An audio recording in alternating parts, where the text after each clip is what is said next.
So hey guys, আজকে complete হয়ে গেল আমাদের সাকসেসফুল ওয়ার্ক।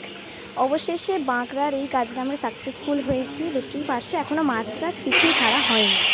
এই সবেমাত্র বুদ্ধ দিয়ে টপটা মেশিন টেশিন দিয়ে কমপ্লিট করা হয়েছে। তো দেখতেই পাচ্ছ কত অ্যাডিট তোমাদেরকে। কারো যদি ভালো লেগে থাকে অবশ্যই জানাবে। উপরে টপ ফিল্টার লাইট সব ক্যামেরা ট্যামেরা লাগানো আছে।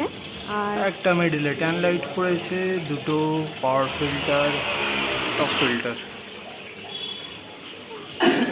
দেখে সাইড থেকে দেখতেই পাচ্ছ কত সুন্দর লাগছে মানে। আর এগুলো হচ্ছে গাছ জন্ম মেন কথা। আচ্ছা, এবারে এই ধরনের ছোট ছোট পাথর দিয়ে অ্যাকোরিয়ামটাকে আমরা ডেকোরেট করেছি। আর তোমাদের কেমন লাগছে অবশ্যই জানিও। Tata, bye bye. আমার